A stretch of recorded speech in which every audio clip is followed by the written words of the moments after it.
Youth classes Jammu में आपका स्वागत है। जो आज एल्पिंग जो सेट हुआ है उसका सॉल्यूशन साइंस का मैं दे रहा हूं। चलिए, 9 नंबर में लिखा हुआ है कि स्वाद का पता लगाने के लिए अभिग्राह को क्या कहा जाता है। तो स्वाद को पता लगाने के लिए अभिग्राह को रसवेदी अभिग्राह कहा जाता है। इसका जो आंसर होगा रसवेदी रसवेदी रसवेदी अभिग्राहक। अब ये रसवेदी अभिग्राह क्या है कि ये हमारे जीभ से छोटे छोटे जो वर्ड्स पाए जाते हैं या अंकुर से रचनाएं पाए जाते हैं, वो हमारा स्वाद कलिकाएं हैं। और ये स्वाद कलिका के बारे में बात आ गया। चलिए आप स्वाद कलिकाएं के बारे में बताते हैं कि मीठा स्वाद कहाँ लगता है, खट्टा कहाँ लगता है, कड़वा कहाँ लगता है। तो जीभ का जो भाग है ये आपका जीभ का भाग है। तो जीभ का जो अग्र भाग में है ना, ये अग्र भाग में मीठा का स्वाद आता है। और जो साइड वाला जो भाग है, ये साइड वाला भाग में है, ये नमकीन का स्वाद आता है। क्या आता है? नमकीन का। ये दोनों साइड भाग में है, ये नमकीन का स्वाद ही आता है इसमें। और जो बीच वाला जो भाग है, ये बीच वाला भाग जो है, ये खट्टा का स्वाद आता है, ये खट्टा का स्वाद आता है। और जो अंतिम जो ये जो चारों साइड जो भाग हैं, ये कड़वा का स्वाद आता है। ये क्या है? ये कड़वा का स्वाद ही आते हैं। चलिए, रसवेदी अंग है कि जीभ पर आप देखेंगे इस प्रकार जीभ आपका बना हुआ, छोटे छोटे इस प्रकार बर्ड्स पाए जाते हैं, छोटे छोटे इस प्रकार पाए जाते हैं। इसी को हम लोग क्या बोलते हैं? रसवेदी अभिग्राहक। इसी से हम लोग क्या करते हैं, जो चीज खाना पीना जो खाते हैं उसका हम लोग क्या टेस्ट करते हैं। चलिए आगे है क्वेश्चन नंबर 13 नंबर है कि सार्वभौमिक गुरुत्वाकर्षण नियतांक जी का मूल्य का खोज किसने किया? तो जी का मान का खोज किसने किया और जी का खोज किसने किया? चलिए 13 नंबर में है सार्वभौमिक गुरुत्वाकर्षण नियतांक जी का खोज किसने किया है। तो जी का जो खोज हुआ था वो न्यूटन ने किया था। लेकिन खोज किया न्यूटन, खोज हुआ ये न्यूटन ने ही किया था। और इसका जो मान जो होता है वह हेनरी कैवेंडिश ने दिया था। इसको मान, जी का जो मान है हेनरी कैवेंडिश, इसका मान जो हेनरी कैवेंडिश ने ही दिया था। तो जी का जो खोज पूछेगा कि जी का कैपिटल जी का जो खोज हुआ इन्होंने न्यूटन ने किया था। और इसका मान जो दिया, इसका जी का मान होता है 6.67 गुना 10⁻11 न्यूटन मीटर स्क्वायर पर केजी स्क्वायर, न्यूटन मीटर पर केजी स्क्वायर इसका मान। चलिए आगे चलते हैं। आगे है 14 नंबर क्वेश्चन है।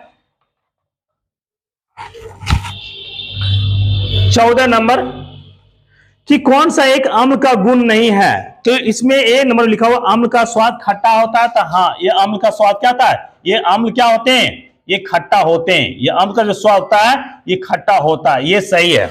उसके बाद क्या लिखा हुआ है? अम्ल का स्वाद कड़वा होता है। ये अम्ल का स्वाद कड़वा नहीं होता है। ये बी जो नंबर है ऑप्शन है, ये क्या होता है? कड़वा। ये इसका कड़वा जो स्वाद नहीं होता है, इसे कड़वा स्वाद नहीं होता है। अम्ल का स्वाद खट्टा होता है।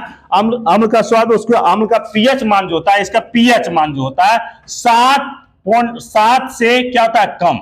7 से इसका क्या होता है? पीएच मान इसका कम होता है। इसका पीएच मान कहता है, ये जो क्षारीय है तो 7 से अधिक वाला जो होगा, 7 से अधिक पीएच मान जिसका 7 से अधिक होगा वह क्या हुआ? क्षारीय होगा। वह क्या हुआ? क्षारीय होगा। और जिसका 7 होगा वो उदासीन होगा। क्या हुआ? उदासीन। जिसका पीएच मान 7 होगा वह उसका मान क्या होगा? उदासीन होगा। जो 7 से कम होगा, जितना कम होगा, अब देखिए ये इसका पीएच स्केल बताते हैं कि ये 7 रहेगा। 6, 5, 4, 3, 2, 1, 0।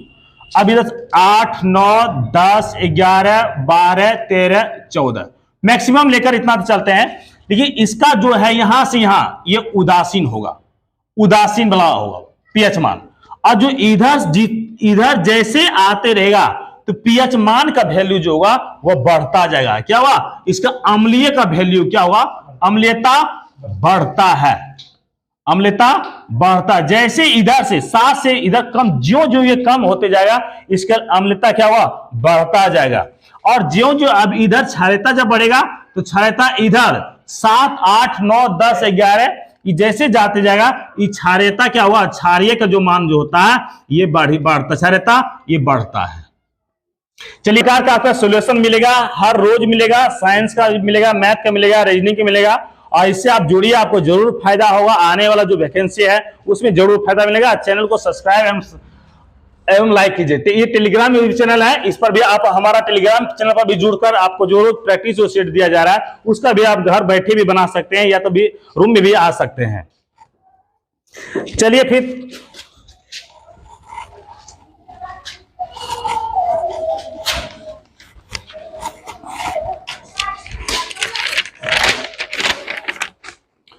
चलिए नेक्स्ट क्वेश्चन है वह कि निम्नलिखित में कौन सा सार्वजनिक उपलब्धि के लिए भारत सरकार द्वारा अर्जुन पुरस्कार दिए जाते हैं। कि जो अर्जुन जो पुरस्कार है ये अर्जुन पुरस्कार, क्वेश्चन नंबर जो 17 है, जो अर्जुन पुरस्कार, अर्जुन पुरस्कार जो है यह खेल के क्षेत्र में दिया जाता है।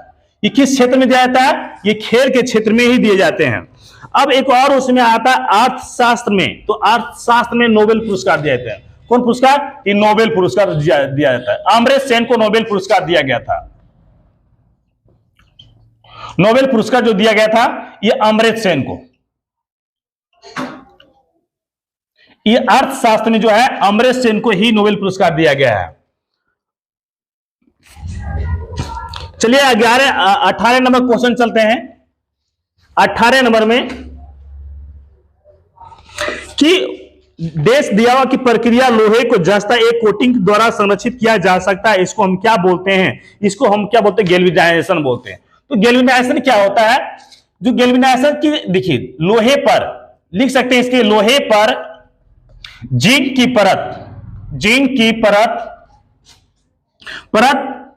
परत या कोटिंग लिख सकते हैं, परत चढ़ाई जाती है। चढ़ाने की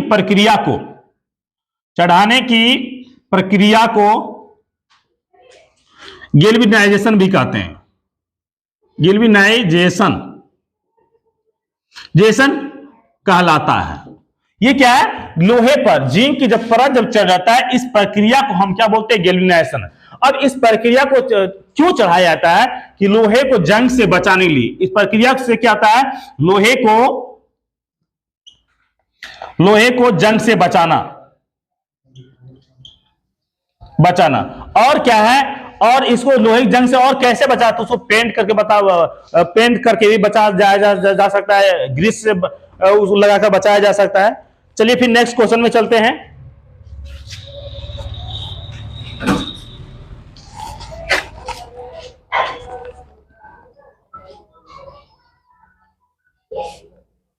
हाँ, उठाया 22 नंबर क्वेश्चन नंबर जो 22 है, 22 नंबर क्वेश्चन क्या, उठाए गए हथौड़े के पास कौन सा ऊर्जा रहता है। जब देखिए उठाया गया है, जब कोई हथौड़ा उठाया गया है उसमें स्थितिज ऊर्जा होगा। इसमें जो क्या होगा, स्थितिज ऊर्जा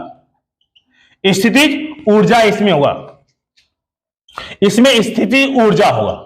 तो स्थितिज ऊर्जा है, इसका फॉर्मूला होता है mgh। और इसके साथ में एक और जब आ गया तो गतिज ऊर्जा लिख लीजिए। गतिज ऊर्जा का फॉर्मूला था 12 mv²।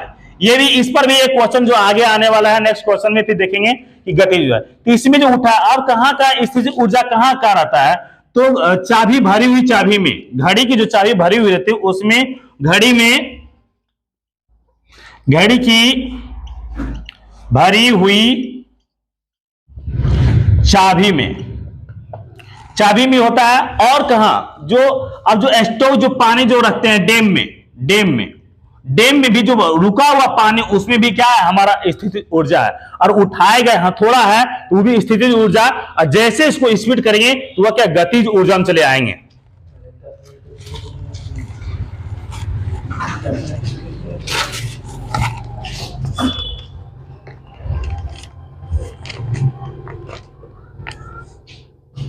हाँ, तो 27 नंबर क्वेश्चन देखिए आप। 27 नंबर क्या लिखा हुआ है कि ऑप्शन में नोबेल पुरस्कार जीतने वाले एकमात्र भारतीय अर्थशास्त्री कौन है।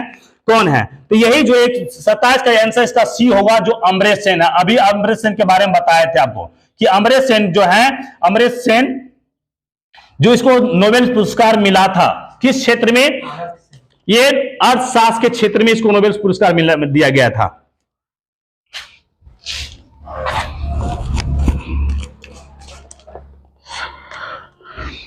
हाँ, और फिर 30 नंबर देखेंगे क्वेश्चन। 30 नंबर क्या दिया हुआ है कि जब हम आवधिक तालिका के समूह के नीचे और जाते तो क्या होता है? सेलों की संख्या वह घट जाती है, बैलेंस इलेक्ट्रॉन कम हो जाते हैं, सेल की संख्या बढ़ जाती है, परमाणु आकार कम हो जाता है। तो सेलों की संख्या क्या हो जाती है? इसमें बढ़ जाता है। क्या होता है?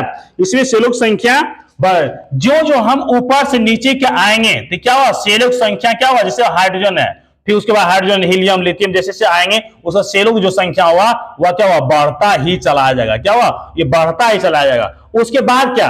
ऊपर से नीचे आने पर बढ़ता है, ऊपर से नीचे आने पर बढ़ता है, और दायां से बाएं जाने पर, दाएं से बाएं जाने पर भी क्या होता है? इसका मान, सेलों की संख्या का मान बढ़ता है।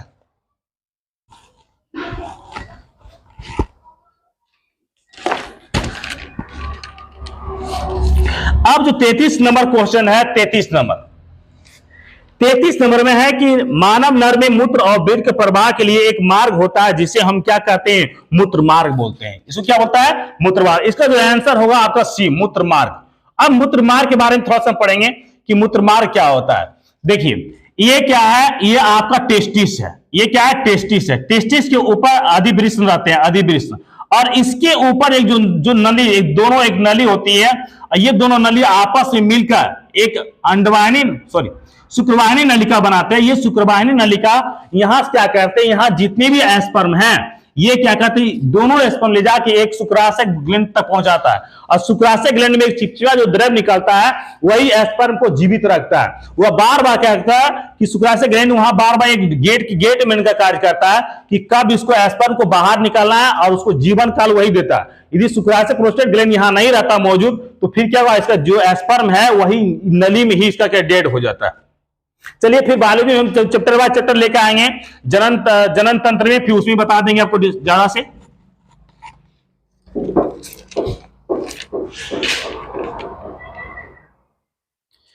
अब आता है 36 नंबर क्वेश्चन नंबर 36 में देखिए क्या है। 36 में कि दांतों में सड़न कब पैदा होता है? दांत में जब सड़न कब पैदा होता है?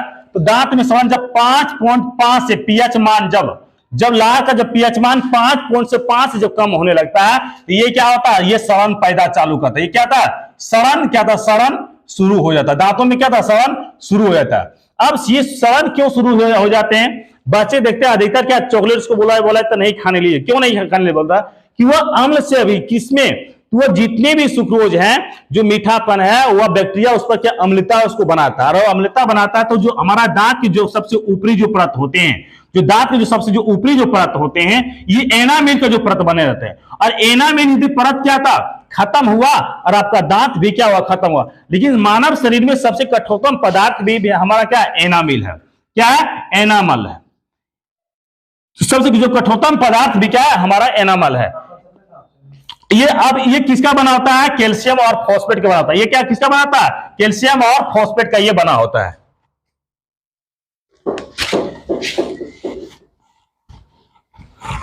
चलिए नेक्स्ट क्वेश्चन पर चलते हैं।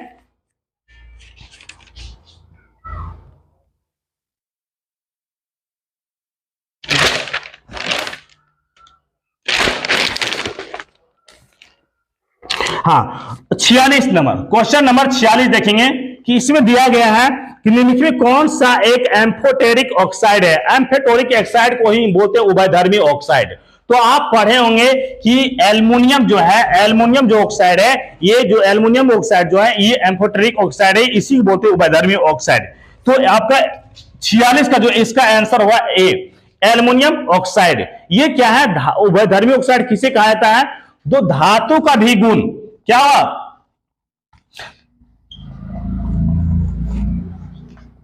धातु के साथ अभिक्रिया, और क्या? और धातु के साथ अभिक्रिया करने वाला है, और धातु, ये दोनों के साथ अभिक्रिया, ये अभिक्रिया करने वाले हैं। ये क्या है? उभयधर्मी ऑक्साइड वो होते हैं जो धातु और धातु के साथ, दोनों के साथ ये मिलकर अभिक्रिया कर सकते हैं। इसमें एक ऐसा गुण होते हैं कि जो धातु के भी साथ अभिक्रिया कर लेगा, और धातु के साथ अभिक्रिया करने वाले जो है, जो तत्व हैं, उसी को हम क्या बोलते हैं? उभयधर्मी ऑक्साइड कहा जाता है।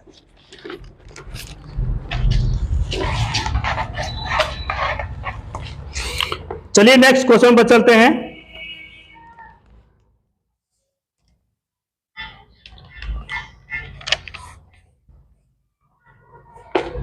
हाँ, अब क्या है, उत्तक क्या होते हैं? उत्तक क्या होते हैं? तो वे उत्तक, देखिए उत्तक क्या होते हैं? कोशिका पालक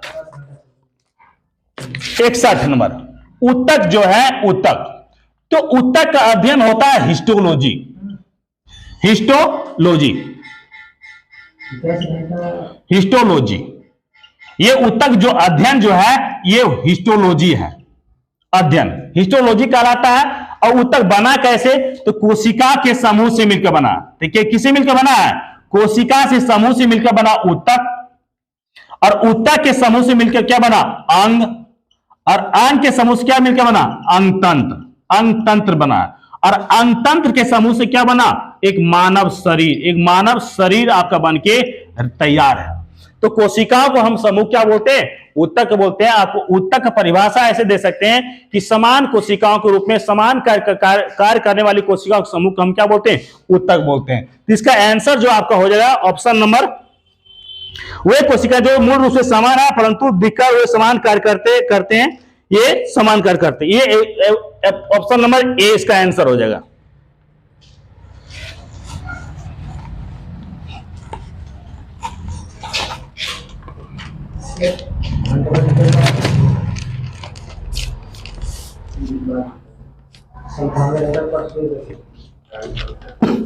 चलिए क्वेश्चन नंबर जो 66 है, बंगाल का विभाजन कब हुआ था? तो आप लोग जानते हैं बंगाल का विभाजन 1905 ईस्वी में हुआ था। 1905 ईस्वी में हुआ था। लॉर्ड कर्जन, क्या हुआ था? लॉर्ड कर्जन के काल में हुआ था। इन्होंने क्या किया था?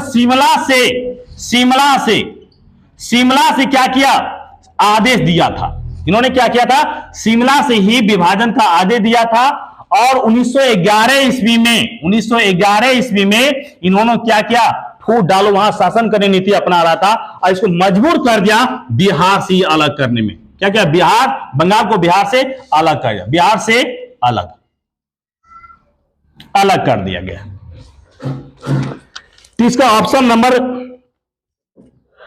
66 का ऑप्शन नंबर डी हो जाएगा। इसका आंसर ऑप्शन नंबर डी होगा।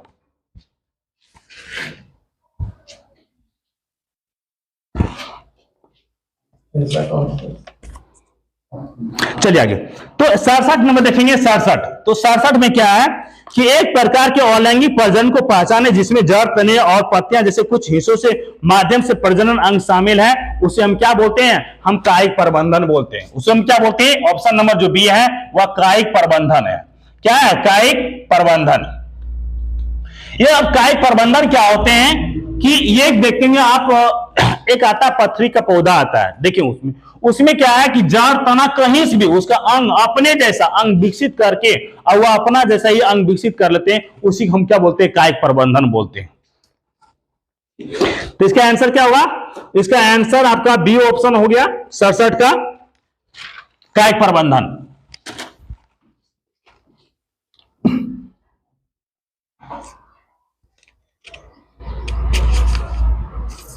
अब 71 नंबर है, क्या लिखा हुआ है? फिजिक्स का क्वेश्चन है। यदि मास m के साथ चलती हुई वस्तु को काइनेटिक एनर्जी जो है क्या होगा यदि इसकी गति भी से बढ़ाकर 2 भी दुगुना कर दिया जाए तो इसका जो गतिज ऊर्जा हुआ क्या हुआ? इसका गतिज ऊर्जा क्या हुआ? अब पूछ रहा है गतिज ऊर्जा। तो गतिज ऊर्जा का पहले फॉर्मूला लिख लीजिए, गतिज ऊर्जा और स्थितिज ऊर्जा। पीछे ही बता दिए, जब जैसे जैसे आ रहा और बताते चल जा रहे हैं। तो हाफ mv²। बोला भाई इसका क्या जो बेग का जो मान है उसको दुगुना कर दिया गया। तो हम पहले जो बेग है, पहले मान की 1 था बेग, तो अब क्या किया? 2 कर दिया। तो पहले क्या था? 1 था, भी था, अब 2 भी कर दिया। तो क्या हुआ? हाफ m2v² हो गया। तो हाफ m क्या हुआ? 4v²। अब इस समय इसको और इसको कॉमन ले लेते, क्या बचेगा? ये भी कटेगा, ये भी कटेगा और ये भी कटेगा। तो क्या बच गया? एक ऊपर बचा 1 और नीचे क्या बचा? ये 4 बचा। तो पहले 1 था, अब क्या बन गया? ये 4 बन गया। इसका कितना हुआ? इसका जो गतिज ऊर्जा क्या हुआ? 4 गुनी हुआ। क्या हुआ? 4 गुनी। जो आपका ऑप्शन नंबर आपका बी में दिया हुआ है, ऑप्शन नंबर बी 71 का बी।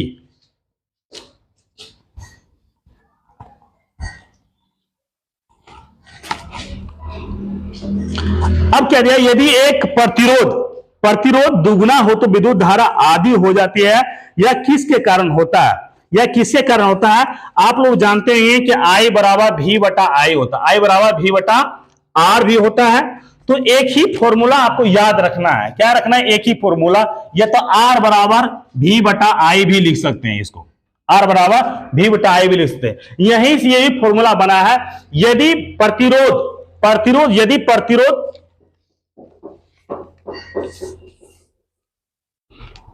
हाँ, यदि दुगना कर दिया जाए तो विद्युत धारा आधी होती है। यह किसके कारण होता है? ये ओम के नियम के कारण होता है। ये किसके कारण होता है? ये ओम के नियम के कारण होता है।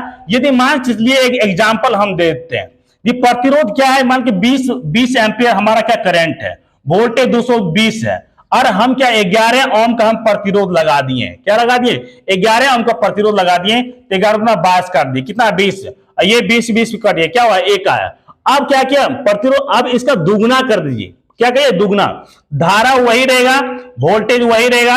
अब प्रतिरोध क्या कर दीजिए? दुगना कर दीजिए। मतलब यहां क्या? 22 कर दीजिए। क्या करना है आपको? यहाँ 11 ओम था, यहाँ 22 ओम कर दिया। ये 10 बार में कट गया। क्या कर दिया? ये 10 बार में कट गया। इससे काटेंगे 2 बार में, बस। इसलिए क्या होता है? ये आधा हो जाता है, 1/2 ही चलाते हैं।